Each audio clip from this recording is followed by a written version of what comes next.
Last time on Dice Funk. The good historian Hale has mentioned to me, outside of business hours, that he is afraid of spiders. If there's an individual manifesting, unwittingly or otherwise, sourcing who that might be would indeed aid in all of this. You all can reveal to each other information that may become useful later. What nightmares plague you? I don't think Neellith wants to share this information to Ruth in this moment, but I can send the information to Austin if Austin would like to use it against me. Having questions and having no one to provide an answer to check upon, to confirm. But now I realize things that I've not infested the brain of are also things that I want around me, and I do not wish to lose them in a fire. Oh, you do not need to be concerned about my dream. If you happen to see a small goblin, it will be easy to kill. So basically, you're going to incorporate the needles in Marina's shop, because this whole arc has really just been inspiring you about blood and needles and absorption. I cannot wait to use this to capture people's dreams and then run experiments on them. Oh, God. It is okay, Cat. Everything is okay. We're bonded now. I have this terrible recurring nightmare about falling forever. Well, at least you're grounded for the time being. All of you feel a terrible, rushing weightlessness as you are ripped off the ground and pulled into the sky. I was following the pack, all swallowed in the coats, with scars of red tied round their throats. They keep their little heads from falling in the snow, and I turn round and there you go. And Michael, you would fall and turn the white so red as strawberries in the summertime.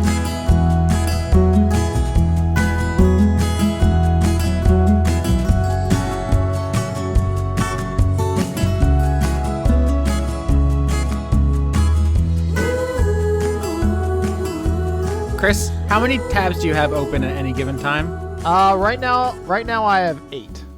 Oh. Wow. Oh. Only 8. I wanna count how many I've got open currently. 3, 4, 5, 6, 7. Who 8. among us has not gone into a game wiki hole and have 17 tabs open about Dragon Age 2's dungeon system, okay? I'm surprised there's that many pages about it. They're like, well, we made 3 and then we copy and pasted it for 16 hours. I've currently got 32 open. Yeah. For me, like, I have usually 40 tabs open at any given time, just to be safe. I'm just a toddler in an adult suit in that, like, I have no object permanence. If I close a tab, it's gone forever. I have the opposite brain trauma. If I ever get more than 1 or 2 tabs, I immediately start panicking because I don't want to lose stuff. I have 4 different tabs of music open right now. And there'll probably be 4 or 5 more by the end of this podcast. Depraved. If you had told me you were drinking blood out of a human skull, I would be less disturbed. I've got like 3 different monitors in priority order of like how important the tab is. So I've got like 13 on the main tab, like 8 on the secondary tab, and the rest on the third tab. Well, like, because what if there's something I want to buy, but I'm not sure I want to buy, so I'll just open it up in a new tab, and then I'll come back to it. You gotta hold it in that tab until, like, you come back, like, 3 weeks later, and you're like, I do still want it, I'll buy it now. Yeah, but then you have to research the company, see if because you saw it on Instagram, and who knows with Instagram, and then you Google that, and you have to find some random reviews off a random site, and they're like, I never got it after 8 weeks, and then, you had that tab open for 3 weeks for no reason. And at least 2 of my tabs are tracking my shiny Pokemon collection, which is very important to always have at hand. This is triggering my fight or flight. Austin, I'm going to go along with you. I'm going to start closing some tabs. Started with Roll20, and we'll just keep going from there. Character sheet. Okay. I got this useless character sheet up. Let me just get rid of that. Done. The mad lad. Chris actually left. I'm gone. You can't stop me now. So last we left the adventure, the party went to see Sun, Moon, Stars because you heard from Marina the tailor that they were both working together on the Young Day preparations before this all went down. And you think there's some kind of connection here. But before you could really question her, her nightmare comes to life, which is falling. Very common nightmare, just falling in your dreams. And now you're all living it because you were ripped off the ground and pulled into the sky during this blizzard. So it's just this sharp, cold wind ripping past your face as you are pulled higher and higher to basically this what will make the fall lethal. At that point is when you will start falling. But it's like we said before, dreams don't follow logic or physics. And so you do fall for longer than it should take, which gives you some time to think about how you're going to save your lives. But the four of you and Sun, Moon, Stars, the Asimar goblin, are now falling through the snowstorm down towards the cemetery. What do you do? Austin, I have a very important mechanical question that I need you to answer. Squiddling, low-level levitation. Does that mean I will get an inch off the floor and then I'll stop and I'll be fine? This was a topic of controversy and discussion in the community this week. I can confirm. The levitation is what you get for being a squidling, in the same way that being able to switch bodies is what slime gets for being an ooze, and what saving face is to Aze for being a hobgoblin. It's essentially everyone gets what the game calls racial features. I don't really like the word race in these contexts, but that's what they call them. So I don't want to say it has no utility, but I also don't think it's an immediate get out of jail free card. I think what we do is we roll intelligence saving throw to see if you can summon the psionic intellectual strength to not hit the ground. That works too. I also like the reading of we're rolling intelligence to see whether Neellith remembers this is an option available. Because I can definitely see that you fail this and it's no, it's not strong enough, or you succeed and it's just enough that you don't get hurt. So at 16. Yeah, okay, 16 is going to do it. I was thinking 15 as the threshold. I mean, you don't know immediately as you're falling that this is going to work. Yeah. But I guess, Laura, out of character, you do know that that's going to be enough. I think in character, Neellith is still trying to come up with alternative solutions just in case. Because, probably has tried once or twice jumping off something reasonably tall. Probably hasn't tried this level of essentially base jumping. Well, yeah, it's also just if, when a car falls on a child and mom gets crisis strength is the trope. I'm not 100% sure if there's actually evidence to that story, but it's the idea is this normally would be beyond your capabilities, but it's a crisis moment and you do, find the very momentary strength to save yourself. Yeah, not relying on this being a working plan, but... Can I cast web for everyone to fall into? Ooh, I like web. Can you read the description of that for the audience? Okay, so it kind of might work. So you conjure a mass of thick, sticky webbing at a point of your choice within range. The webs fill a 20-foot cube from that point for the duration. The webs are difficult terrain and lightly obscure the area. If the webs aren't anchored between two solid masses, such as walls or trees, or layered across a floor, wall, or ceiling, the conjured web collapses on itself, and the spell ends at the start of your next turn. Webs layered over a flat surface have a depth of 5 feet. Each creature that starts its turn in the webs or that enters them during this must take a dexterity saving throw. Yeah, so this is the combat rules. You don't necessarily need to read, but I'll say... This is interesting. The webs layered over a flat surface have the depth of 5 feet feels like the most important part, because it's if you shoot down into the cemetery and you hit two the word I'm looking for is mausoleum. I think last week I said above ground crypt, but crypts are defined by being underground. The above ground thing is called a mausoleum. Right. So you hit 2 mausoleums like Spider-Man and create a flat surface. When you fall into it, you are going to go broing down into it. And if it's a depth of only 5 feet, you probably people would still get hurt. Mm-hmm. But I think with the psionic save Neellith just made and the things the other people are going to add to this scene, this could be a critical component of everyone being safe. All I have to say is do not cast any fire spells. I don't know if anyone's planning to, but do not, because any 5-foot cube of webs exposed to fire burns away in 1 round, dealing damage. No pointing a fire spell downwards and using it to create an updraft? In case somebody has rockets for feet, I guess. For Who their would have thing. rockets? Is this a bad time to say I'd cast fly And turn on your rockets, yeah. and turn on my rockets? but I could do that early, before the web comes out. I don't trust. And then I could be doing donuts in the air or something. Yeah, there you go. Yeah, that's important thing. You got to be doing the donuts in the air. In my mind, it's like, oh, the genius's fire would burn the web, or the added weight of all of you hitting it might tear it. But if you just turn on your jets and fly away, just like subtract yourself from the math, everyone else. I legitimately I want it to be like after you beat Robotnik and his big thing breaks down, and then just like a little egg thing floats away and just like sputters off. That's basically it. Yeah, so I think this is a classic rule of three situation. If we have 1, the Genius of Grendel jetpack away, 2, Neellith uses her psionics to slow her descent, and 3, Slime uses web to give you all something to land in. That means when you all eventually come down and hit the web, your weight isn't so much, it doesn't break. There's enough give to it, like a bungee cord, that you all are safe. And I think that's a success here. I think you all get out of this death trap. I mean, this could have been lethal if anybody had botched like a dex save or something on the way down. So this seems like an unmitigated success. Okay, I puke out spider webs, and they're like big, spindly, gross webs. When you land on it, it squelches. All right, so you all get squelched up in the web, and then the genius lands 20 feet away, and is also perfectly fine and not messy. How did it go? It went well. We did it. We're all good. Ozzy's upside down, I'm just going to say. He's just like, it's at least we're safe. I'm a bit stuck in here. You're welcome. Sun, Moon, Stars also landed face down into the slime and just pulls her face out in her huge high beam eyes cutting through the snowstorm, and she gives a big broad smile and begins hacking at the slime web with her shovel to cut Ozzy out. Yeah, and Ozzy comes out easily enough from that. So it really seems like these fears and nightmares and whatnot are going to be a real problem. For those of you that have fears and nightmares, you lot, do you want to deal with all your mental trauma now so that there's nothing that it can summon for you? It's nice, easy work. Well, most of my nightmares don't involve explosions because I like them. So I don't think we have to worry about that.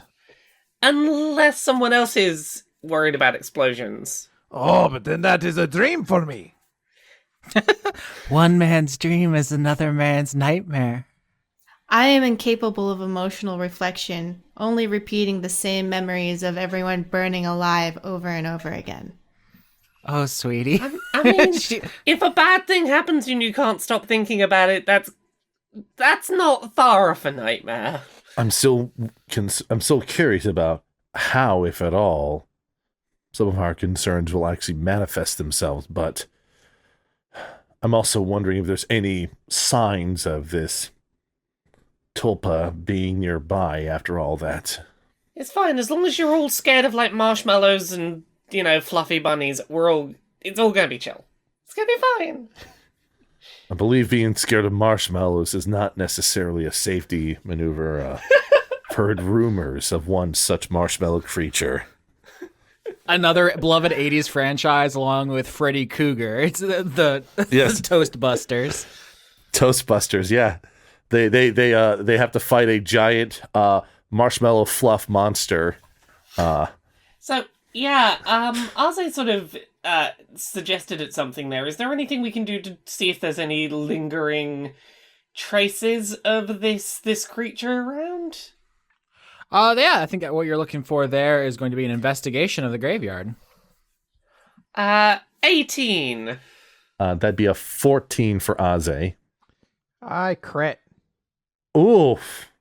With the crit, the Genius of Grendel, I think you are the one who spots something here in the snow, which is that actually a couple of things. One is that there are no tracks leading to the cemetery besides the ones the party just made. So it's not like the tulpas are physically running around the village. They are manifesting wherever they happen to. So it's not like you can chase them down. They don't obey like physics or geography. So you're not going to be able to just chase after them. You have to figure out the actual mystery of what's going on. So with a crit, I want to give you even more, which is that Sun Moon Stars also hasn't moved from the cemetery in a while. She's been sleeping here, and her like the snow has already covered her tracks, which means that she hasn't done much. And so what the last thing she did probably is relevant to this mystery. She's only done like one thing in the last 2 days. Meet with Marina to plan Young Day, and then she came back here and napped. So she's like an undisturbed crime scene because she went right to bed. So has anything in particular happened that comes out of the ordinary? No, not really. I just took a big nap. The cold doesn't bother me, just like heat doesn't bother the governor. We got that grandpa blood. So, what was exactly the last thing you did before coming back here? Because it seems connected to you falling out the sky a second ago, maybe. The last thing I did, I met with Marina, and we were planning the Young Day floats. We're making a model float of their famous ship. Where is this model ship? Oh, we haven't started building it yet. We were just planning it. Do you want to see the plans? Yes. I will help outfit your ship with harpoon launchers. Oh, that sounds nice. Oh, I think we left them in the Dogberry because it's snow. We didn't want them to get wet. The what now? In the bar, in Potter's Bar, the Dogberry. That's where we met. So, everything is at the bar. With your crit, I would say that Austin is going to nod to Chris across the table. Hurry! Back to the Dogberry! All right, so the party just all rushes to the Dogberry? Yes. I saw a tweet from you leading up to this week, Austin. I'm just like, oh no.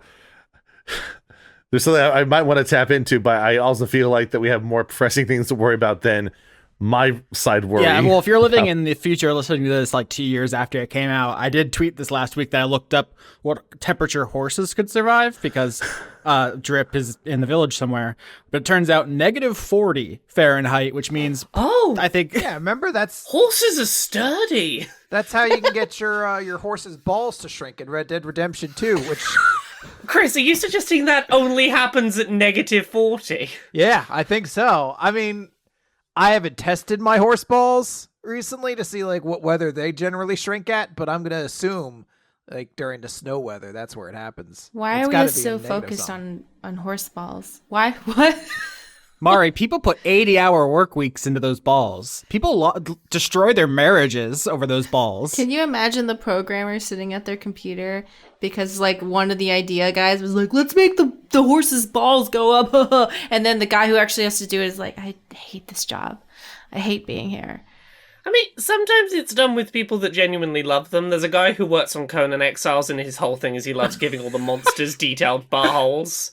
Yeah, the butthole guy. I Yeah, remember the that butthole story. guy, he's great. Video games are amazing. What were you known as in your life? I was the butthole guy. Oh yeah, you're him. Gosh, that would be a weird mixer at the Game Developers Conference for sure. But Yeah, but to Skitch's point, there's always options this season. There's never like a railroad. There's never a plot I want you to follow. You could go visit Drip. You could go see historian Hale, who's afraid of spiders, you learned, and you found a spider. There's a lot of plot like stuff there. But if you're all going to the Dogberry, that's a perfectly good thing, and I'm ready. yeah, I'm fine with going to the Dogberry. I just had this lingering thought in the back of my mind, like, oh no, is Austin going to kill off Drip right away? Is that what he's gonna do? That monster? Can you imagine a dungeon master killing your animal companion off screen? Austin says, turning to the camera and looking intensely into it, remembering season 1 when I was a player and not breaking eye contact with Johnny Maloney for an hour. Oh no, oh geez, I remember listening to that while prepping for season 2. Anyways, so the Dogberry. Dogberry, yeah, the bar. It's the center of the nightlife here when the village is open. But as you approach, The happiness place. Yeah. As you approach, though, it's not happening at all. The city square, the village square is completely empty. There's nobody here. And the actual place where the bar is once again just this flat foundation that you stand on, and there's a sigil that scans you and lets you down into the bar, which is actually underground. So as you approach the Dogberry, does anybody want to do anything? I'm opening more tabs. Oh, no. Yeah, I've got 7 more open since we started. I've opened another 2 tabs since we've been going. Sun, Moon, Stars, I would like to integrate with your brain before you die. Okay. I guess someone starts at the party now and says, well, maybe we start smaller than with the brain. There's some other things you can integrate with. Like teeth. Sun, Moon, Stars, may I integrate with your teeth? Great. I love that suggestion. Thank you. May I integrate with your teeth? 1 tooth at a time, dear. Let's start small. Which tooth? Whichever one strikes your fancy. Why don't you tell me? Your left canine. Buy a girl dinner first. All right. I want to kick open the door. No, I don't know. I don't have the thing mechanically that can do it, but I want to have a boxing glove on a spring that I punch the door open with. Yeah, so remember, the Dogberry doesn't have a door. There's no building there. There's just a flat area of ground with a magic sigil on it. So you roll over to it, and then you just punch it with a boxing glove. Blammo. Yep, the sigil lights up and scans you all. You all feel like a tingling magical sensation, crawl over your skin as it does something magical. And then there's a clicking noise, and then the ground begins lowering as you're taken in kind of a magical... it's a kind of elevator of a sort down into the bar. Now, Austin, it's crawling all over our skin. But what about wounds, these they wounds? will They not want to heal. Yeah, there we go. We're both on the same page. I've suddenly got some questions that I'm thinking about. Mm-hmm. First of all, has everyone whose nightmares manifested been to the bar recently? Is that not why you're here? Well, I don't know if everyone has been there. That was my question, has 100% of the people who have manifested, could the manifestation have got them here? So the elevator reaches the bottom and clicks, and then you see, on the other side, in the kind of warm, half light, Potter is making himself a drink. But if you guys can continue your conversation, I just want to say he is here. Hey, Potter, you doing any better? Yeah, bro, much better. Thanks for the tiny cupcakes. Whew, spiked my blood sugar up good. I'm feeling strong. I'm glad they helped. Weird question. Stab in the dark. Do you have a list of who has recently been to the bar and when? And or does your fancy door does that keep like a track record of people? Would it know if a weird invisible creature manifested through the doorway or not, or anything? Wow, bro, that was a lot. So I don't. That's a lot. I'm sorry. I had a lot in my head. No, it's all good, Chef. Let's see. I don't keep a list, but I know because everybody left for the season. What happens here is all pretty much within my eyesight. So, people didn't come much last week because everyone was leaving and so forth. So now we kind of converted the spot to just a village hangout for all the, close fam and so forth. Yesterday in the morning, the little lizard came by. He was reading some books here. And then the planning committee showed up and he left because he wanted to read in peace. Planning committee was here until kind of late. And then Venta came by. And then we walked home and did that whole thing, which you're familiar with. I think that's everything. Before the historian, little jellyfish showed up, but she didn't stay. She just wanted to pick something up. She just needed some incense or something for her spot, She likes to keep the people at ease when they're telling you about their childhood. So that sounds like everyone who we so far know has had a nightmare has been to the bar very recently. Potter, have you been having any unusual dreams lately? No, dog, I don't dream. I have like a brain thing. I don't have a visual thinker. My brain doesn't do that. Woo, aphantasia, woo. Does Neellith say that in character? Sure, it's in character now. Yeah. Potter says, "Yeah, that I have that. I don't dream." Do you remember Sun Moo Stars? Do you remember where the plans are down here? Here they are.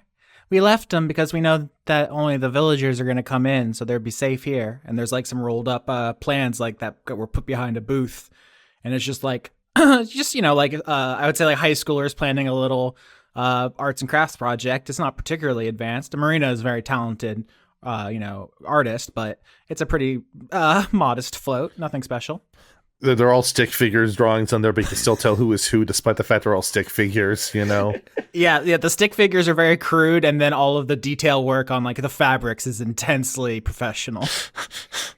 Has anything happened in here recently that like could in any way explain weird nightmare ghosts happening to people who've specifically been here? I don't know, bro. I'm just the bartender, and I used to be the governor. I'm not a wizard. That's kind of your all dog's whole thing, huh? Just has a seat at the booth with the plans and just sort of runs his fingers along them, just sort of looking them over as he tries to come up with a question. You want your usual milk there, bro? I'll be fine, thank you, Potter. Anybody else? Drink. While this is being asked, Neellith is floating around the room trying to find any signs of weird magic in the room. Weird magic? That sounds like Arcana. That seems like that's what that would be. I'll have a glass of blood, please. 17 as Neellith sort of like scoots around the edges of the room down near the floor, just sort of tentacle sniffing around the room looking for magic. I think Potter makes you a Bloody Mary, which is not the same thing, but he does not have blood. Is there alcohol in this? Yeah, dog, it's a bar. No, thank you. I would die. It's very intense. I mean, life or death matters are very intense. I would like a Molotov cocktail that is not lit currently. I'm cutting you off, Genie. How dare you? You can have my Bloody Mary. Can it explode if I put a rag and light it on fire? I think if you stole more vodka, it would. I've got to finish working, but can you mix me up a yum cranium? Yeah, sure. Potter goes to mix that. You rolled a 17 on Arcana, so I want to say there isn't much magic in the bar. Not really any reason for there to be. This is a pretty analog kind of establishment. The most magical thing about the Dogberry is the scanner at the entrance, which is a magical glyph that is part of the ground, and you can examine it, and it's a very complicated glyph. A thing you'll notice about it with a 17 is that there are some weird scratches on it, which you wouldn't notice if you hadn't looked particularly closely. 17 is a success, so I'm going to say, like, the scratches connect parts of the glyph that don't seem to have normally been connected. So it's like a pentagram and like an Ouroboros and some other eldritch stuff, and then like someone has scratched it in a couple of places to connect parts that shouldn't be to make like new shapes. The joys of scooting around a place on your hands and knees looking for clues. Yeah. I mean, Laura, you nailed it. Like, when you got here, you're the one who the light bulb went off. I could tell you had solved the mystery like 10 minutes ago. I feel smart today. I had ideas. Yeah, you nailed it. I did find it suspicious that he tried to kill me. He didn't try to kill you. He offered you what you ordered and didn't realize that alcohol would kill you. Slime, to be perfectly pedantic.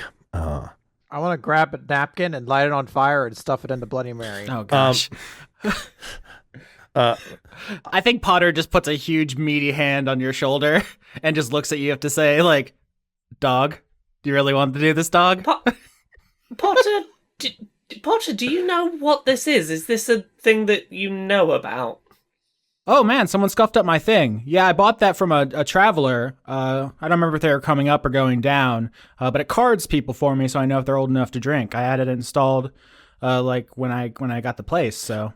Aze is going to take out a piece of paper from his set, lay it over where the glyph is, and then using some of his cartography tools, basically trace out the shape and basically mark it as if it was acting like a constellation of sorts, and sort of using that to sort of determine some things about the nature of the glyph as well as he can, while this is all being discussed.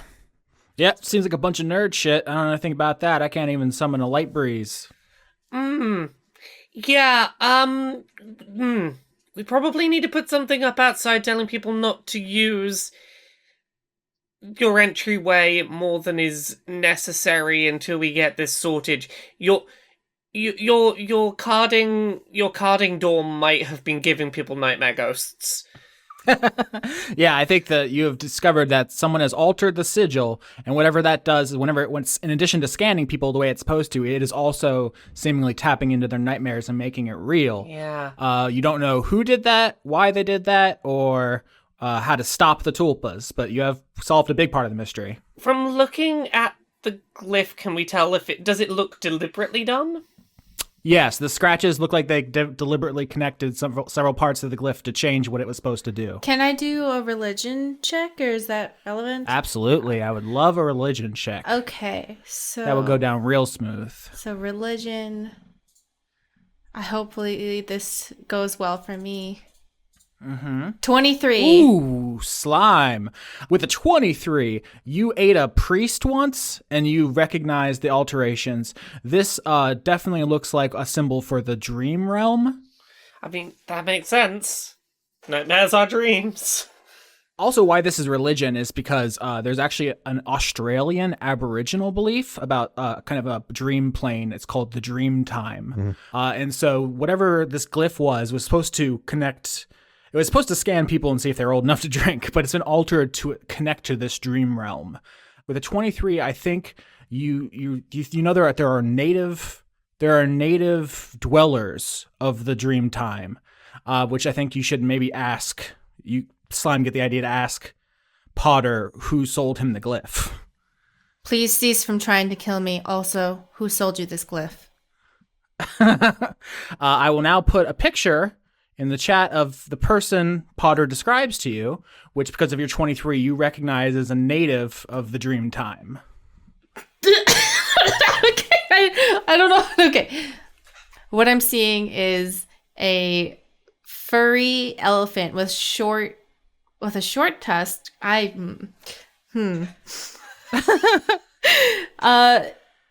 a beautiful little boy.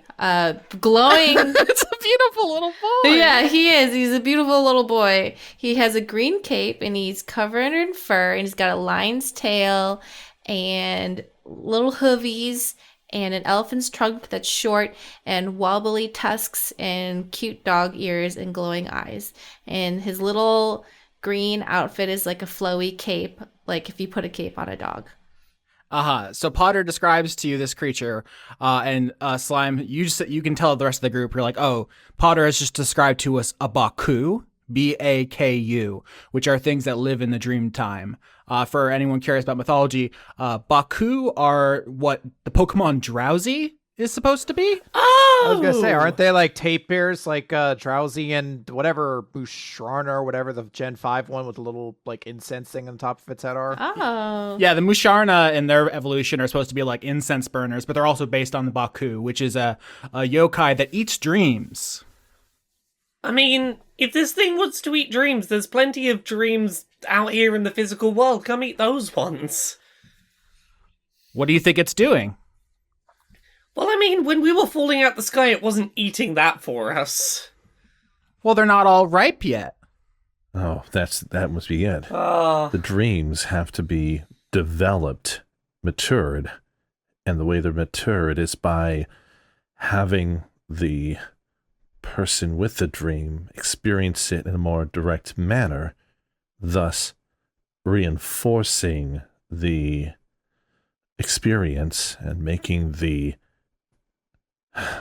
thoughts more vibrant when consumed. But why not good ones? Oh, why only bad ones? Maybe you can ask it. I will say, in addition to Mari's description, that for the audience, if you didn't quite catch all that, it's a kind of composite monster. I believe the myth is that it was made from the leftover parts when the gods were done making every animal. So it has an elephant's trunk, rhinoceros eyes, an ox's tail, and tiger paws. This picture I took was from Pathfinder specifically, and it does have like a little green outfit that's pretty cute. Well, that's why I said he just looked like a good little boy. Yeah, he's a pretty good little boy, and he just wants to eat your dreams. Well, I think I vote out of character. Just let him. Just let him. He deserves it. Yeah, that's a common folk belief, is that you like pray to Baku to come eat your nightmares if you're having them. Oh, so he's supposed... Okay, so in character, I would say like he's supposed to be taking the nightmares away, but he's making them worse. He hasn't, like, come back to visit that you're aware of?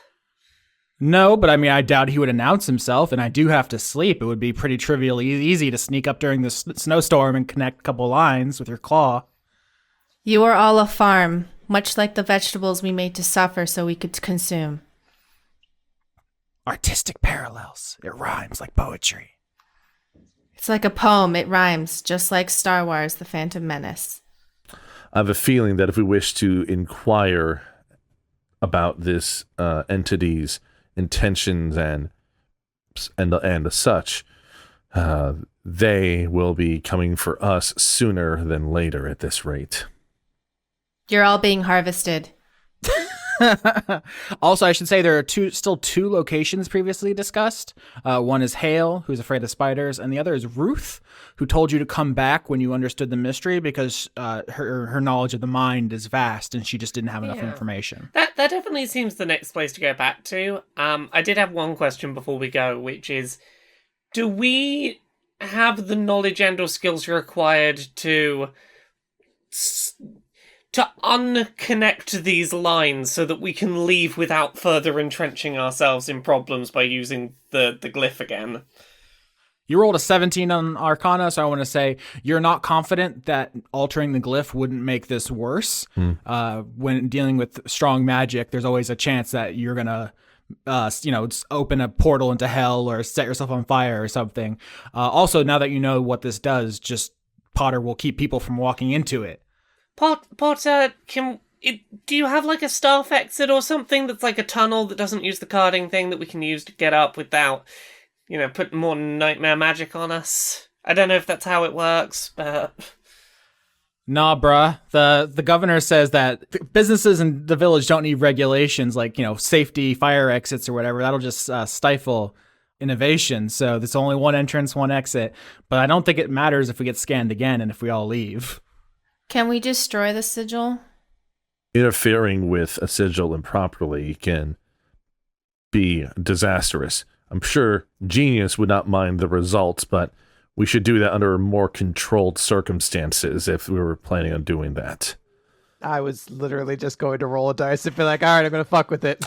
Ozzy is going to offer up the diagram that he made of the sigil, the current sigil, to the Genius of Grendel so that they could plot a course of attack for later on. Yeah, do you want to roll something, Chris? Yeah, why not? 26. I want to fix it. Holy fucking shit, dude. 26. Here's what I'll actually say. We discussed in the downtime about whether or not the machine, capital T, capital M, the machine, communicates with you. And we said that we hadn't quite, workshopped to a point where we're ready to reveal that yet. I would say now is the first time it happens on screen. It's not in words. The machine doesn't talk using language. Instead, as you look at the sigil, I think your vision begins to kind of open up in a sense. It's like you're seeing multiple parallel timelines at once. The machine is granting you a kind of prophetic vision. It's not literal. It's like you see Neellith and the sigil like superimposed over each other as if she has some kind of control of the dream realm. It's like she wields the dream time in some way.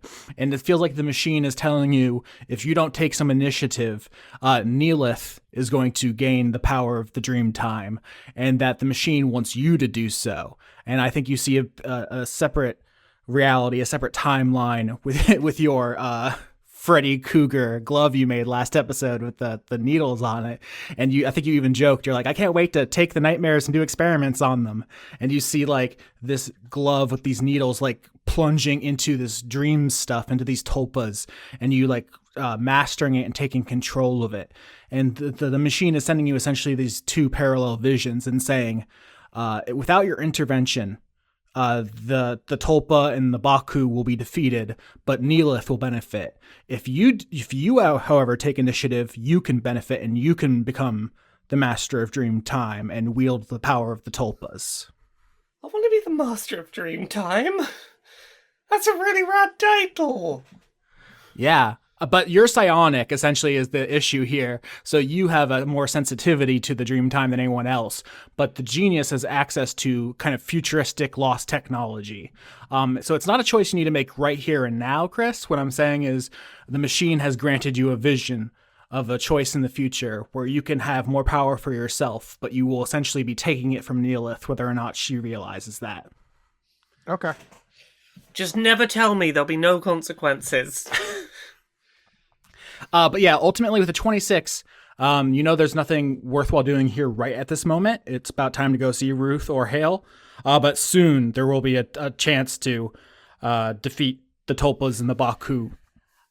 Should we go and return now that we know the nature of what is occurring?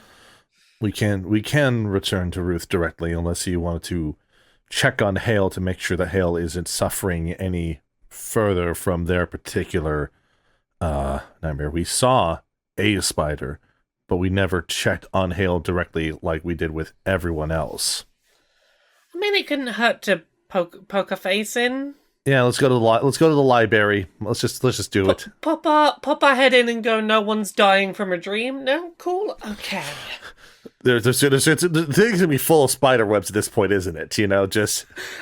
Yeah, I mean, spoilers, yes, absolutely. So the party gets on the sigil, it goes up to the surface, everyone like leaves, and Potter stays behind to put up like caution tape. I think Sun Moon Star's volunteers go around the village and tell everyone to stay away from the Dogberry, and the rest of you go over to Hale's. You call it the library. From outside, it just looks like a little log cabin, and then you open the door and it opens into this vast complex. It's like the Library of Congress in here, and there's just row after row of huge bookshelves with these moving ladders, and as soon as you walk in, you see that many of these bookshelves are now collected in giant webs of nightmare spider web. Just this like black dripping gooey web now connects many of these bookshelves. Aze will call out, "Hale!" Roll perception to strain your ears to see if you can hear a response. 27. Oh, damn, that's so good. All right, I was going to say you hear no response, but with a 27, I think you do hear a very distant, over here, from one direction, and you can tell that Hale has like barricaded himself in some distant archive to hide from the spiders, which are trying to murder him. Yeah, well, Aze immediately just like goes in a sprint towards where he hears the cry from, like recklessly goes in the direction of where the cries of help are coming from. All right, does everybody else follow? Yes. Yes. All right. So as you're running between the shelves and like through the spider web, some of the web blocks your route. In fact, rather than rolling initiative to do combat with individual webs and spiders, can each of you tell me how you deal with this? This is kind of like a chase sequence. So let's say Aze, you're up first. There's a web in your way. There's like things skittering in the periphery of your vision. What do you do? Aze will employ one of his cantrips. I don't have a good astrology name for this. I'll have to think of this at some point. He wants to use the cantrip Thorn Whip to try to shred some of the webbing away. He'll have his star maps out. They'll, in one hand, they glimmer. The shape of like a rose appears upon it. And then as he swings out his hand like the vine whip comes out and latches onto some of the webbing, tries to tear through it like almost like a chainsaw, practically, in terms of tearing down some of the webbing. Absolutely, make that attack. 21. Hell yeah, yeah. I mean, just paint me a picture. You succeed. Yeah. So like Aze just sort of like has like a very concerned and look on his face, because Hale is one of the few that he feels some kinship in town, in terms of like fields of studies and the like. And so he's running ahead. He's already feeling a little fatigued due to his fortitude not being that great. And some of the webs comes up, and he just is like, I will not let you get in my way. And the glimmer of the rose appears in the star maps in his one hand. His other hand swings out. Vine comes out, latches onto a big bundle of the webs that get tangled in it, and he yanks back in such a way that the webbing shreds and falls apart, leaving an opening for the rest of the party to advance with him. Yeah, and the crack of your whip sounds through the library, and you hear that voice in the direction you're going. You're going in the right way because that's 27 on perception, and you just hear a voice say, "Over here, partner!" So then I would like to cast... I'm between Acid Splash and Poison Spray. I'm going to do Acid Splash, and it's just like a spray, and it disintegrates any of the little spiders and webs, just like it's another like thing so we can all run through it. Yeah, I think Acid Splash is a dex save. Yeah. Webs have a -5 with disadvantage because they're webs. They're not very dexterous. So that's a 6. That's going to fail, and you just melt them all effortlessly. If you want to paint me a specific picture of you melting spider webs with acid, feel free. So like polyps come up, and they like spray like a fine mist, like it's very directional, so I don't accidentally burn everyone's faces off. And as it lands, it just kind of like melts everything, including the little spiders and all of the webbing in our way for this part. Neellith is going to attempt to sort of pull webs out of the way using Mage Hand, so that nothing's physically getting stuck to Neellith. It's getting stuck to a magical, invisible, intangible hand. And to deal with the spiders as going through, Neellith is going to use the frying pan to just kind of try and squash them. Just lots and lots of smacking at the walls with the frying pan. All right, do you want to make an attack with your frying pan as if it is a bard's rapier? 9. I'm going to use my reaction to throw the last benefic tap on that. Let's see if this is enough. 5. That'd make it a 14.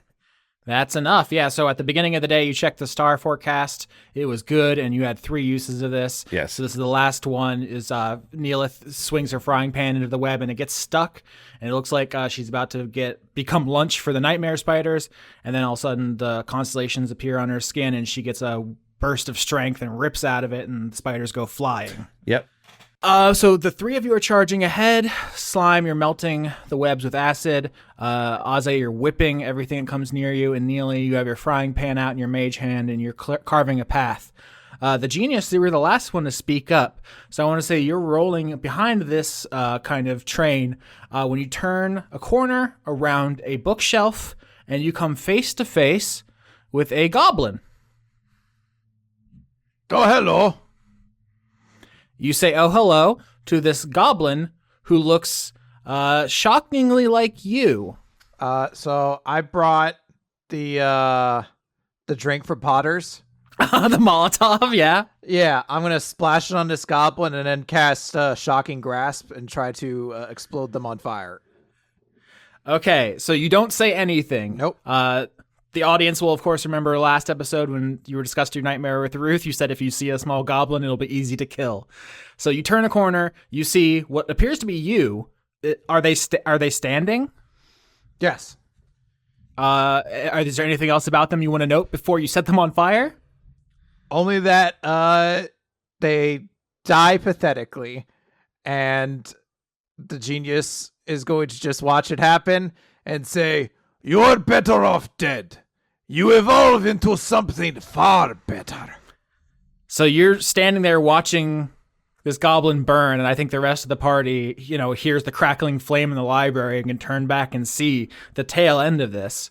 And just the way you watch kind of remorselessly, I think they are all very acutely aware of the fire in the library, though. Does anybody have anything to do about that? Yeah, that's what I was worried about with the genius to be fully on. It's like, wait a minute. A question: did the amount of fire on the goblin constitute a small campfire in size? Well, it's funny you say that, because if you'll recall, Slime's nightmare was the people she loves being killed in a fire. So I think this fire is growing and moving unnaturally fast. Yes. Yeah, it's moving almost sapiently. It's like taking on a shape and moving. Can I cast Absorb Elements? Yeah, you want to read that for the audience? The spell captures some of the incoming energy, lessening its effects on you and storing it for your next melee attack. You have resistance to the triggering damage type until the start of your next turn. Also, the first time you hit with a melee attack on your next turn, the target takes an extra 1d6 damage of the triggering type, and the spell ends. So the fire is moving from the goblin, the genius set on fire, towards the party, and I think, Slime, yours particularly struck. I was going to say, like, in your heart. I don't know if you consider yourself to have, like, a heart like the rest of the people. You're kind of a colony of little individuals with a gestalt consciousness, but you're struck by this fire moving unnaturally, and it seeming to, like, encircle you and cut you off from the party. And so you use Absorb Elements so that if you get burned, you'll be able to save some of that fire and unleash it. I would like to clarify that Slime's fear is that people would prefer to be in the fire over being with them. I've got an idea. Something I've not used yet this campaign that I have is the Song of Creation. From the hit game Anthem. As an action, I can create one non-magical item of my choice in an unoccupied space within 10 feet of me. Could I magically create a bucket of water? You can. I want to say everybody Constitution saving throw as the heat from the fire intensifies. At 13. 9. Yeah. 3. 6. What a fucking cock. I used the 3D dice. That shit was definitely on 19, and it was like, fuck you. It just slid over to a 3. Yeah, I rolled. Yeah, so I rolled a 3. Everybody but Neellith fails, which is interesting because she's making the bucket of water. So everyone else takes 4 damage from the heat. Neellith, though, you charge forward and paint me the picture of you conjuring a bucket of water and putting out this fire. Because if you use your special bard creation ability to do this, you absolutely succeed. It's just very funny. You're the only one who doesn't take the damage. I think in terms of flavor, this isn't a bucket of water as I'd initially said. I think this is a big pan of water that you would have for you've not put the ingredients to make soup into this yet. Oh, yeah. So you've really got to give it a heave with both hands to get it up off the stove. Big thing of water, and just sort of cascade it as best I can over the fire. Hale's gonna be like, why do all my books smell like chicken stock? Look, it was either that or no books. Yeah. So this water puts out this fire. I think as it's kind of taking shape, it has almost malevolent kind of face like smoke pattern in the middle, and that's where the soup goes right through and headshots the fire, and you put it out before it gets worse. Slime, for the first time ever, is having social anxiety because they don't know if their friends want to be saved from the fire. I want to note the genius mostly is getting burned because they are intently focused on watching to make sure the goblin burns. Did you want me to save you from the fire? I didn't know if you guys wanted me to save you from the fire or if you wanted me to just let you burn to death. I didn't, you just next time just tell me if you want me to. Not dying from fire is good, but also fire is very bad for you, and there is zero expectation for you to put yourself in fire, and we had a solution and we sorted it. So we are okay, and you're okay. Right. If you wanted to die, though, just let me know if you wanted to die instead of hang out with me. Slime, I'll say this. Until we tell you otherwise, assume that we would like to keep living. So you would rather be alive than die. Oh, right. I see. Thank you. That's okay. Yes. If that changes, we'll let you know. Yes. Was that course really necessary, genius? Yes. I will disagree with that vehemently. I don't give a fuck what you think. I want the past to die. You can let the past die however you wish, but risking this establishment over it. You can fix this. You can't restore a book that is destroyed. Yes, you can. Hey, you two. Getting a bit heated. The books are fine. Genius, I'm guessing that we have now dealt with your potential thing we gotta deal with. The genius is gonna look towards Neellith, and there's like a moment of like a pause, and the genius is just like, you are right. I told you they would be easy to kill. Okay, I hope all of your problems can be solved just as easily. I'm sure however we solve our problems will not put other people's livelihoods at risk. If you were killing your past and it died so easily, does that mean that you can die easily too? Duh, of course. All of us can die quite easily. Do you know you can have an aneurysm at any moment, and then suddenly you are just dead? I don't have blood or veins. Oh, lucky. Ozzy is just going to turn and start walking towards where Hale is. Yeah, Ozzy, up ahead you see a door to a room that Hale's clearly barricaded themselves inside of. It's locked. It's like a room where they keep artifacts that they're still studying. It's locked. Ozzy will knock on the door and call out, Hale, are you in there? Howdy, partner. Are the spiders gone? Ozzy will look around. Does it appear that the spider's been mostly dealt with? Or... Yeah, I mean, there definitely seems to be spiders here in the building still, but they're hanging back. Their webs having been devastated, and a number of them having been repelled by whip and acid. So they're still here, but you're not currently under siege. The threat has been diminished, but it's not entirely eliminated. What are we gonna do? Where'd they come from? Help! They came from you. Well, your dreams, rather. This seems like victim blaming to me. There's a creature feasting upon the nightmares of the other villagers, and this is one way in which it has manifested. Oh yeah, don't go to the bar until we sort this all out. The bar's been giving people nightmare ghosts. So you didn't go to Hale right away, so this situation has gotten pretty bad, but you succeeded on the perception to find him, and then you rushed there and were successful in repelling the spiders. So I think what happens now is Hale unlocks the door and like beckons you in really quickly.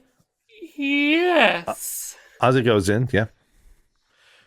So if the whole party goes in, you see this relic room.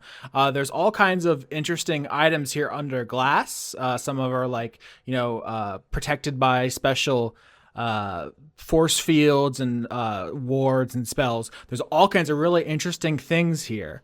We can talk about them if you want, but as we discussed in the downtime, if you dedicate yourself to Hale's kind of like side quests, essentially, some of these can become yours. I think when you all get in there, Hale looks at Ozzy specifically and says, "Y'all took a look at that book I gave you?"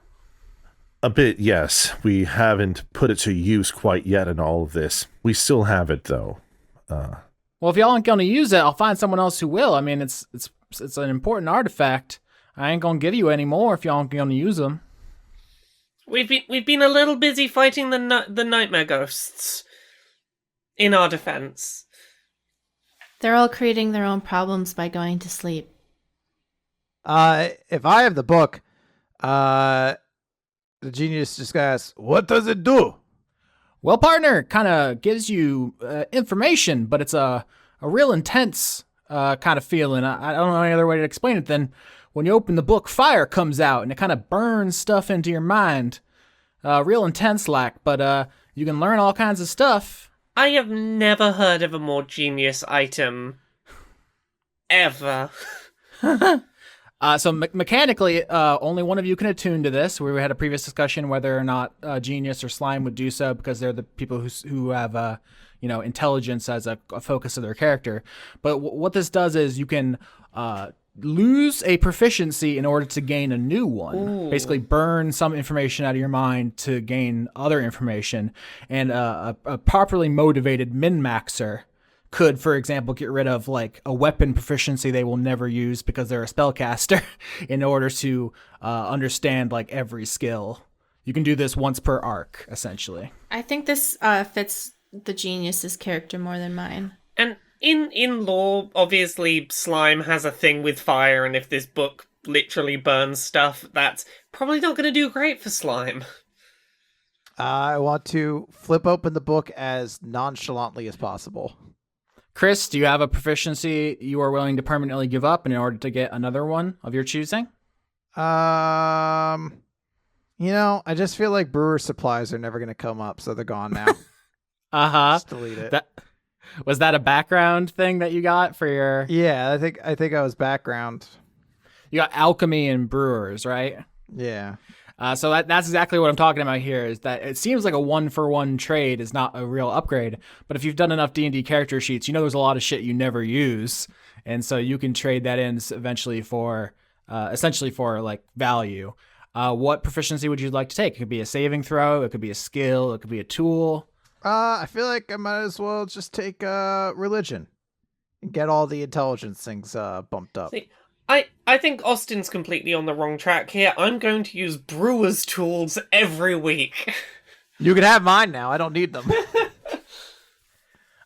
So, Genius, you're in this room full of all kinds of powerful magical artifacts from throughout history, and you could feel like a low thrum of eldritch arcane power. And you crack open this book nonchalantly, as if like, not a big deal. I open up arcane tomes from the beginning of history all the time, and the binding kind of creaks almost like it hasn't been opened in a long time, and it's like the binding is like charred black almost by fire. When you open it up to a random page, the words leap out at you with molten aggression almost, and like leap into your eyes into burning streams of information which burrow inside you, and you become an expert on religion, just as you lose the ability to make moonshine in a toilet. Good.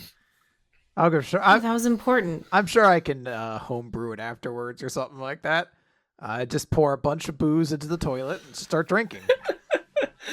But also because all this information is fresh in your mind, you can get advantage on your next religion check, which I think might be useful right now because there's a bunch of spiders here, a bunch of tulpas, which have been brought to the village by a Baku, which wants to eat them after they're done killing all of you.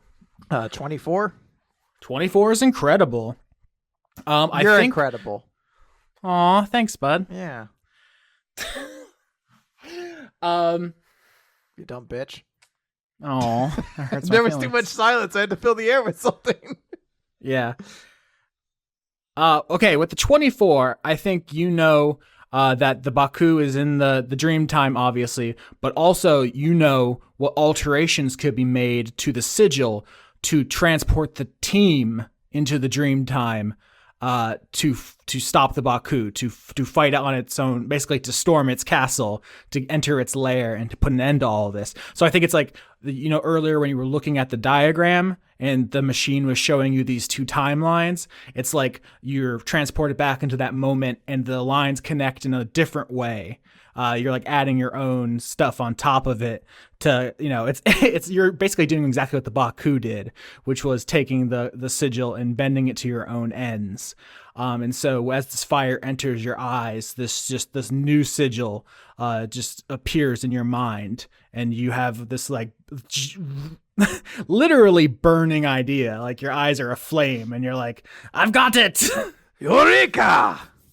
I know how to get to the dream world too. I just gotta pop a couple of melatonin. It's so hard in my mind to hear like we're gonna go to the dream world and not think that we've just taken over doing like a 90s movie or something like that. Like this is the Space Jam sequel we all actually wanted, and Michael Jordan has to get all the Looney Tunes characters to the dream world to play dream basketball. Oh my god, please dunk on the Baku. That would be sick. I'm going to. The Baku's got a weird nose. Ooh, dunked on. So now it seems like you're all going to escort Hale out of the building and then go to Ruth for the final debrief. How do you get Hale out of this building? I guess one thing that Aze could do is to cast locate animals, with the focus being spider, to keep a track of where the closest spiders are, so we're not going towards them at all. Okay, yeah, interesting. So you're going to use the bookshelves like a maze and try to like outsmart them by always knowing where they are. Yeah. Like an animal radar. Interesting, yeah. They're not technically animals, but I think this is fair enough. I hugely dislike the concept of being that hyper aware of the location of every spider. That sounds like the worst time. Yeah, like in this case, Aze's concern for Hale is overriding the worry about the anxiety of knowing where every spider is in the building. So, like, he's willing to take that hit in order to provide, to act as a guide for Hale and the others out of the building. So yeah, everybody roll stealth if you want to sneak through the labyrinth of bookshelves while Aze uses his spider radar. I got a 2. 10. 17. Ooh, the party fails. Interesting. So you're all making your way through. You're interesting. I'm interesting. So the party makes its way through this labyrinth of bookshelves. You're keeping like Hale behind the party, and moving from like row to row, and you're doing like military hand signals, like go now, no, stop, and then you kind of work your way towards the entrance. But at a certain point, Aze, you realize you've boxed yourself in. Like you're halfway down a corridor, and some spiders come up the other end, and you realize they're blocking both ends out of it.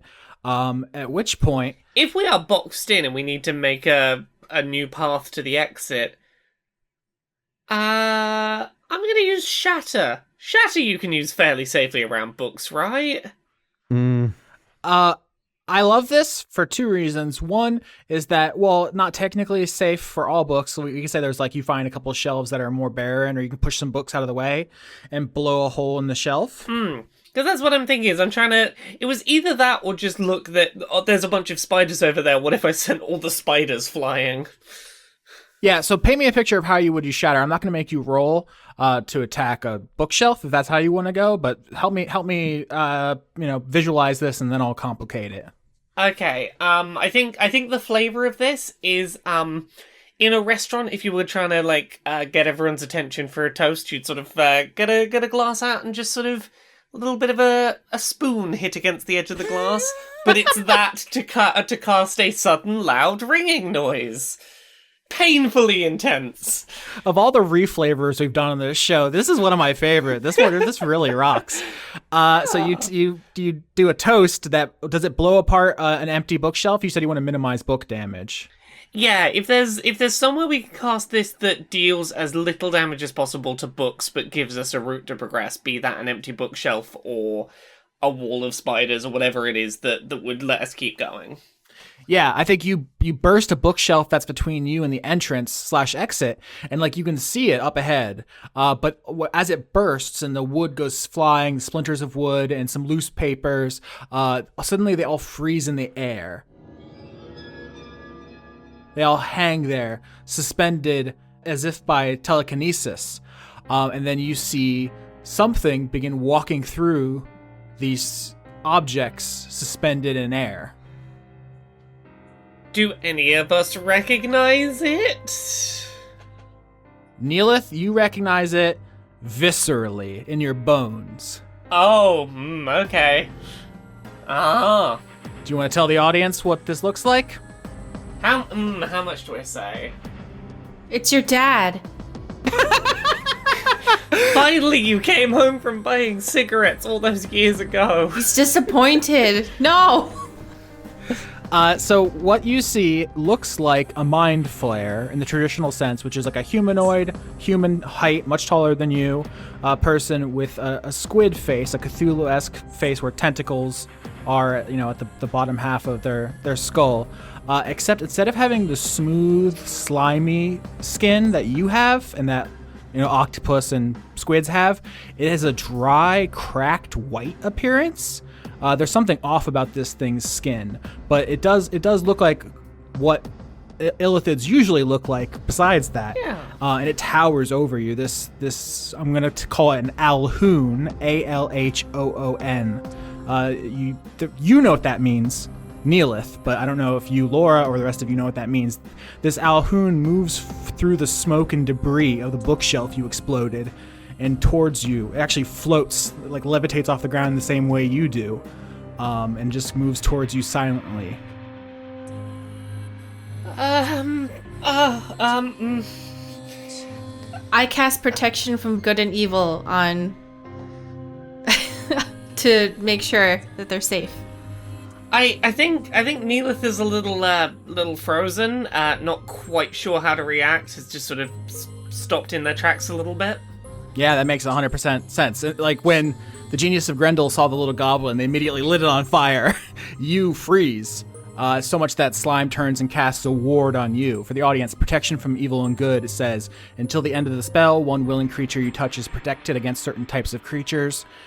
Slime did correctly gather that this would be a ward, but this alhoon moves towards you.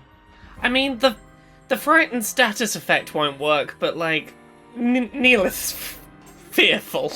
Yeah, there's a difference between role-playing fear and having the book status effect fear.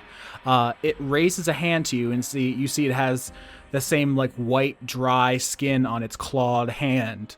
And it reaches out towards you, and you hear in your mind, all of you, like the psychic echo, because alhoons don't speak out loud; they speak telepathically, like Ruth did last episode. And you just hear it say, "You chose the wrong body. You are weak and pathetic.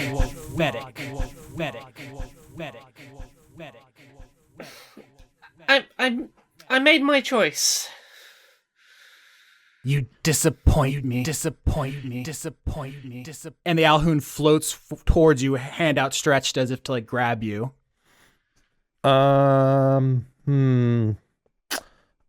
going to attempt to put himself between Neellith and alhoon. Intelligence contest, actually. I don't know if we've had this, but yeah, it's going to try to psychically tussle with you. Mm-hmm. 13, Ozzy. 17. Wow. Okay, so the alhoon looks at you, Ozzy, and attempts to telepathically lift you. Like Darth Vader, just like pick you up psychically. And you paint me the picture of how you resist this, because you win this struggle. Like Ozzy feels the influence. His feet leave the ground temporarily before he stares the alhoon back. It says curtly back to the alhoon, "The only body that doesn't belong here is yours." As he settles back down, just taking a stance that a person of his build shouldn't be posing in terms of trying to appear intimidating towards the alhoon. You are the most physically imposing of the group. Despite being very frail, he's just very tall, which gives him the only advantage for being imposing in this case. Yeah, the alhoon says, You surround yourself with the strong to compensate for your weakness. I surround myself with lovely, wonderful people, and I do good, valuable things here. Aze will chime in and I'll say, "Our strength comes from our community." With that, everybody make an intelligence saving throw. Neellith with advantage because of the protection from good and evil. Here, evil being a loose term in the Dice Funk universe, not all illithids are necessarily evil. Neellith, of course, is a good example, but 12. 15. 12. 7, natural 1 on Aze's part.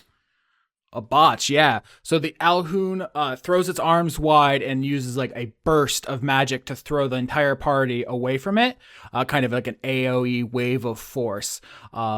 Everyone succeeds except for Ozzy, who botched. And so I think the way this looks is that the party grabs onto the bookshelves, they grab onto each other, they're able to hold themselves up.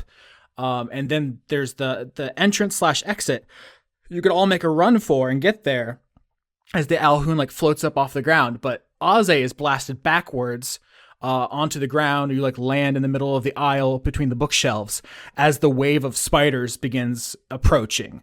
So there's this moment where it's like Ozzy's on the ground, a tidal wave of spiders is coming, and the rest of you could run away.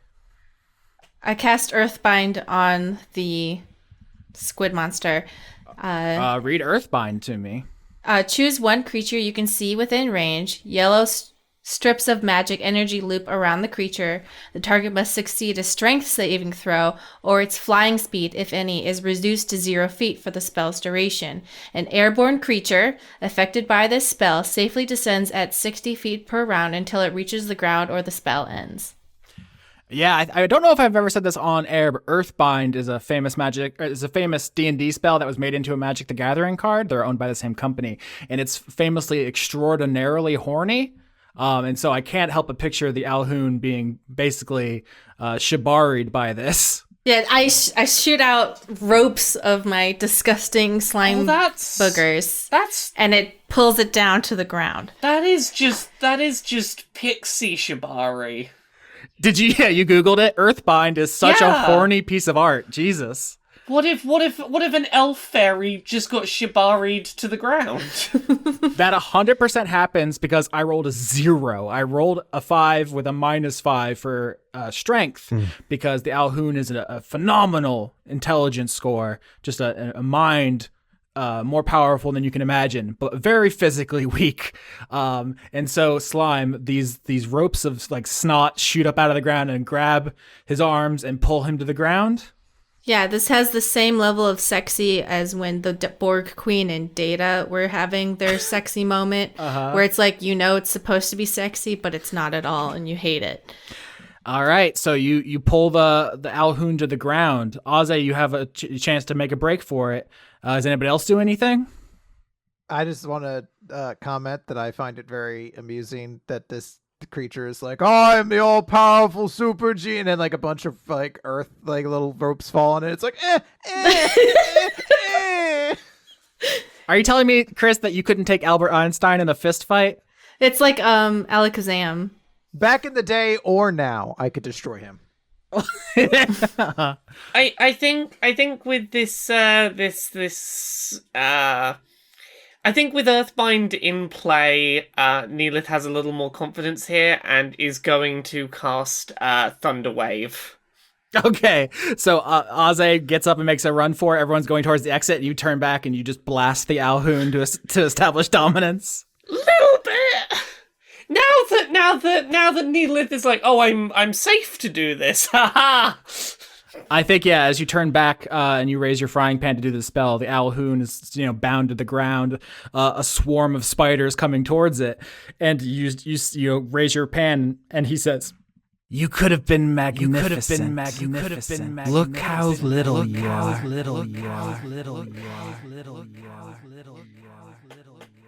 I mean, it makes getting things out the back of the cupboards a lot easier being this size." And then you just blast him into the spiders. Yeah. See, like I thought you were gonna do like a throwback to season 4, but like at least I'm not fucking you, and then you hit him with the frying pan. No. Neellith's not gonna take any shame about this. Have some lightning. So the party runs out, slams the door. Once the Baku is defeated and the Tulpas are banished, it should be safe to go back in there. But for now, I think you can say this building is off limits. So as soon as we get outside, Neellith is going to take a second to catch her breath and look to the group and go, "So I guess we met Arze's nightmare. I wonder when mine's going to show up." Ozzy is going to look at Hale and just, with a bit of a, really, let's say, an almost sorrowful look on his face, and he will just remark, "I'm sorry for all this, Hale. We should have taken care of this sooner." Well, I'm sure y'all must have been real busy. Got a lot of stuff to do, I bet. I'll make sure to return and help put things back in their rightful place after all this is handled. Hale, if you'll recall, is a purple dragonborn goblin. So relatively small, but basically looks like a draconic person. And their tail is like twitching uncomfortably in the snow because they are cold-blooded. And they don't seem dressed for this. They were not expected to go outside. Aze will then say, "You can rest at my home in the meantime if you need somewhere to stay that's warm for now." I appreciate that, partner. And thanks for using the book, genius. And I'm trying to gather data on all the items I got, so. Oh, it is an experiment? Yeah, I'm trying to say I want y'all. You should have said that sooner. Yeah, I'm trying to get y'all to experiment with my items. I got a whole list of them. I got a whole room full of them. I would experiment with everything. That's the spirit. Hell yeah. As I say, the genius is going to roll over next to Neellith and just say, Oh, how are you doing? Oh, I'm fine. I'm fine. Much like you, definitely dealing with everything that I could be dealing with. Definitely. You could try exploding your problems with fireballs. See, that's the problem. I should have spec'd into fireballs. Here's me learning to cook things and not just to explode my problems. Is a flambe not just a fireball in a pan? I mean, I suppose so, but I've yet to learn how to make, a big enough flaming fire pan mess that my being in the kitchen sensors go off and I just want to spray it with the fire extinguisher. Ah, burnt things don't taste very good, do they? No, exactly. Instincts do not like me letting things burn, which is not good for burning my feelings away. Well, there are ways to deal with feelings that aren't food, I suppose. I mean, if there's ways to deal with feelings that aren't food, my entire life plan goes out the window, but sure. Is that not what Ruth is there for? I don't know, is that what Ruth's there for? You, genius? Oh, I mean, I don't need therapy, but for other people, perhaps. Neither do I, clearly. Okay, dokie then. Well, I just wanted to make sure you are okay, and you seem okay. Goblins would rather burn their old selves to death than go to therapy. As Genius starts to leave, Neellith will just say, thank you. I appreciate it. Oh, for the flambe idea? Yes, for the flambe idea. You're very welcome. I think about explosions a lot, so it comes naturally. Ozzy, you mind if I ride your horse around inside your house? Just make sure that the papers set out in the workspace up front are not disturbed too much, and that should be fine. Well, that's what I'm saying. We're gonna raise some hell in there. We're gonna kick some stuff. We're gonna jump over some stuff. We're gonna get up some proper cowboy shenanigans. I'm just letting you know. That is fine. That is fine. It's yeehaw, bitches. It is a proper penance for the destruction that's happened in your place of work. So, y'all ever heard of dressage? Yes, I have. It's gonna be tight. I expect flourishing results when I return. So you drop Hale off at your house to hang out with Drip, the hammerhead shark horse, and then you all go over to Ruth's. I'm pretty sure as soon as we leave, there's an inexplicable, just blasting of music from Ozzy's house. Question is, okay, does Hale listen to New Jack Swing or not? I don't know. I don't know why, but Hale just seems like someone who would listen to that particular genre.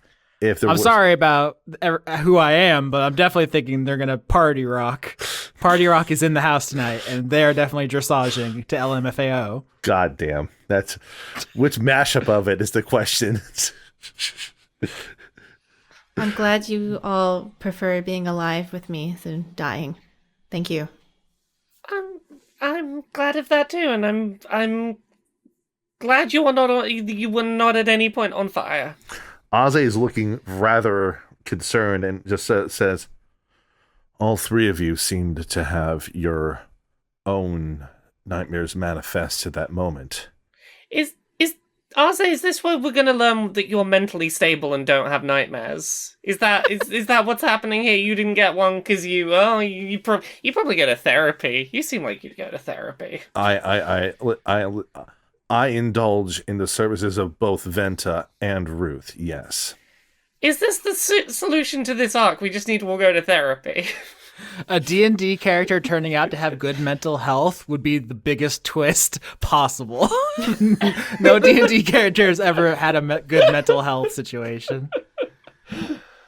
In the distance, you could see through the snowstorm Ruth's place. It's this kind of Arctic dwelling. It has these furs over the whale bones.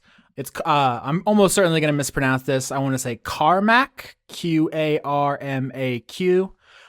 And you can see it in the distance, and there's perhaps even like a warm glow coming from it in the darkness as Ruth has like set up some candles. Maybe she's even making some tea for you as you get in there. And you can just walk right in through like the entrance flap. Well, Ruth, I think that we have gotten to the bottom of what is happening here. Oh, very good. Tell me all about it in a way which we don't have to linger on every detail for the audience. In essence, the sigil used for checking the age of patrons at Potter's Place had been altered in order to tap into the lingering nightmares of individuals who would access the elevator, to access the lift. And the individual who sold the sigil and most likely altered it is, out of character, what's the name of the creature again? It's a Baku, B-A-K-U. The creature that sold the sigil and altered it is most likely a Baku, most likely to accelerate the intensity of the nightmares individuals are having in order to feast upon well-matured nightmares. The bouncer's giving people nightmare ghosts. Okay. Ruth, who for the audience to remember is a flump, kind of a floating psychic jellyfish whose coloration is like a shifting Rorschach pattern.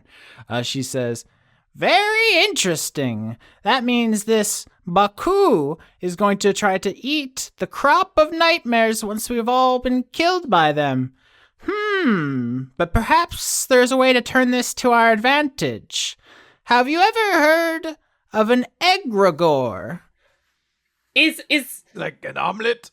Is that a word said backwards and it's the opposite of the thing? It sounds like it's a backwards word. No, but I would love if it did say something backwards. You're referring to the idea of some other sort of non-physical force that arises from us all to combat against the Baku, or Backwards, it would be Aerogerge. Nope, that's nothing.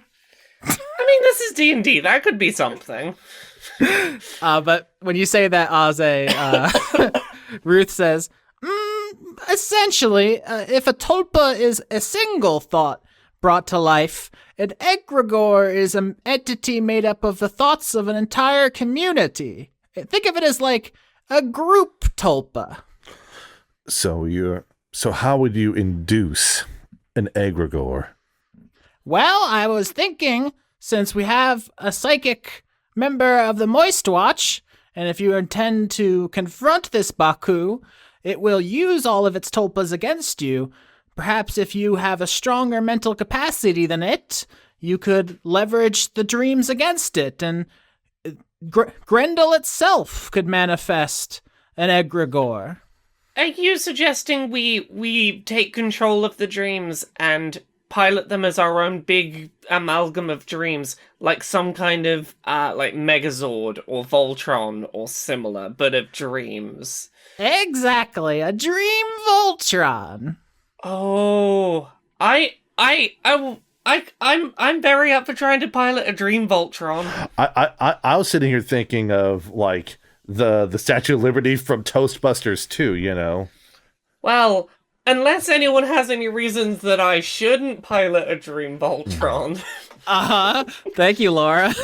Because as Ruth explains that Neellith could harness the power of the tulpas to create an egregore, which could be a dream entity that protects the whole village. I think the genius once again sees these two timelines, one where Neellith controls an egregore and one in which the machine working through the genius harnesses the power of nightmares for their own purposes, which perhaps you don't even understand. I don't know if you even think you can see the whole master plan of the machine yet. Sounds like police corruption to me. Maybe this is just Arze's nightmare that we had to fight a minute ago talking about sizes that's nothing to do with me, but it would be cool to pilot a very large Dream Voltron? Yeah. So, I mean, Ruth is saying, I think you could just kick the Baku's ass, or Neellith could take control of the dreams. I don't have a third option. Do you, genius? Oh, let's see. Do I? No, I don't. Well, that's okay. Keep your chin up. You keep your chin up. I do not have a chin. Sucks to suck. Actually, I think I have a pretty good situation here. I don't have to worry about double chin. I feel very confident in my facial structure. Oh, then it is excellent for you. I am very kissable. Yeah. I think if Just the way Laura said yeah. I think if no one brings up any objections, I think Neellith is gonna push for channeling the dreams. I mean, at least a little bit, because hey, feeling a little self-conscious after someone came and went, hey, you make bad body choices. Yeah. So that's kind of the underlying tension in this going to basically a dungeon crawl through the dream time is how is it going to end? Will the genius carry out the will of the machine? Find out next time on Dice Funk. I was following the pack, all swallowed in their coats, with scars of red tied round their throats to keep their little heads from falling in the snow. And I turned round and there you go, and Michael, you would fall and turn the white snow red and strawberries in the summertime.